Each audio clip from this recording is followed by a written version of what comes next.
This meeting is hereby called to order. Sa pagpasok pa lamang ng taong 2023, ilang maiinit at kontrobersyal na issue na ang pinag-usapan sa Senado. Una na riyan ang Maharlika Investment Fund o MIF matapos ang mabilis na pagpasa nito sa Kamara noong nakaraang taon. Dinipensahan ito ng economic managers ng Administrasyong Marcos habang ilang grupo naman ang nagpahayag ng pagkabahala sa panukala. Sa tingin ko po kung dedicated po yung Maharlika Fund for huge projects na gano'n, mas madali pong magagawa. Kasi, for example, nag-allocate po, halimbawa kami ng 1 billion for this project. Pagdating po sa Congress, kinakat po ng Congress, no? Hindi nyo magagawa kagad yun. So, maaari ito magkasunog sa buong financial system sapagkat expose po ang DBP, ang Land Bank, sa MIF, no? Ilang mga kasalukuyan at dating mambabatas din ang nanawagang ibalik sa plenaryo ang panukalang batas dahil sa anilay magulo at magkakaibang probisyon sa inuprobahang bersyon nito. Hanggang sa ganap na naging batas ang MIF bill matapos pirmahan ni Pangulong Ferdinand Marcos Jr. Kalaunan, sinuspende ng Pangulo ang implementasyon ng MIF upang mas mapag-aralan ang panuntunan sa pagpapatupad nito at anilay matiyak na matutupad ang layunin nito. Sa ngayon, isang petisyon ang nakahain sa Korte Suprema matapos kwestiyonin ng Grupong Bayan Muna at ni Senate Minority Leader Aquilino Coco Pimentel ang legalidad ng MIF law. Inimbestigahan din ng mataas na kapulungan ng Kongreso ang Philippine Offshore Gaming Operator o POGO sa bansa dahil sa pagdami ng mga krimen na konektado sa operasyon nito. Noong Setyembre, inirekomenda ng komite sa Senado sa Ehekutibo na unti-unti nang paalisin ang POGO sa Pilipinas. Pero si Senator Sherwin Gatchalian gusto ng agad na iban ang POGO sa bansa. Hindi naman malaki ang impact sa ating ekonomiya kung nawala sila. Makikita natin less than 1% yung impact sa GDP. Tuloy-tuloy pa rin yung krimen. Tuloy-tuloy pa rin yung trafficking, yung scamming. No? Ito yung bagong trend na sa briefing namin sa mga executive session, isa sa mga nasagap ko, no? Without telling you the details dahil executive session, nagiging front ang mga POGO na mga scams.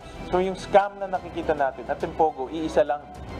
May ilang mamabatas naman ang gusto munang pag-aralan na i-regulate ang POGO at ilagay sa isang POGO zone, habang mayroong may agam-agam kung magiging epektibo ang pagpuksa sa mga POGO.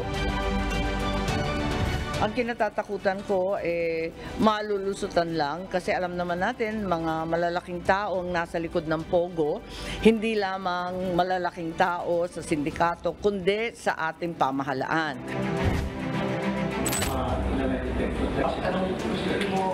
Inusisa rin sa Senado ang kontrobersyal na pagkamatay ng 17 taong gulang na si Jemboy Baltazar matapos pagbabarili ng 6 na pulis na botas noong August 2 dahil sa umano'y mistaken identity.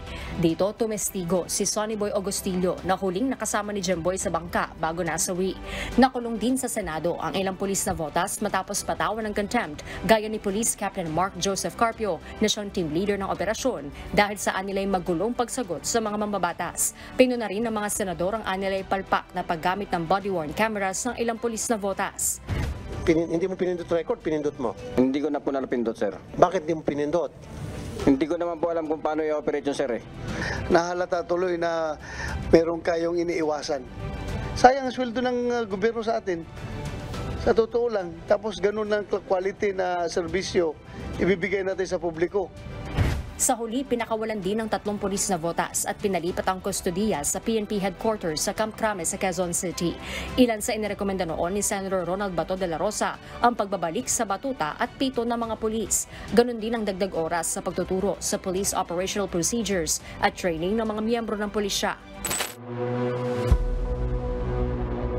Inimbestigahan din sa Senado ang pagpatay kay Negros Oriental Governor Roel Degamo at iba pang individual kung saan nagharap-harap ang kampo ng mga Degamo at nang napatalsik na si Negros Oriental 3rd District Representative Arnie Teves. Umabot sa 5 pagdinig ang investigasyon kasama na ang ilan pang kaso ng pamamaslang sa probinsya. Nobody can claim from boot camps na they are absolutely clean. Kasi may mga allegations May mga allegations. At alam natin, yung mga allegations na yun ay meron talagang weight. At may katotohanan. Kabilang sa inirekomenda ng komite ay ang pag-amyenda sa Local Government Code of the Philippines para matiyak na mismo ang pambansang pulisya na at hindi ang mga politiko ang pipili sa mga hepe ng pulisya sa kanilang lugar. Sa Senado rin isiniwalat ang umano'y kulto na Socorro Bayanihan Services Incorporated o SBSI kung saan ilang minor de edad ang tumestigo laban kay J. Renz Calario o mas kilala bilang Senyor Aguila. Dito lumabas ang umano'y sapilitang pagpapakasal sa mga bata maging ang hindi umano pagpayag sa kanila na mag-aral. So sinasabi na nagkakasala sila pag hindi sila pumayag na i-sex ng kanilang mga husbands, Your Honor.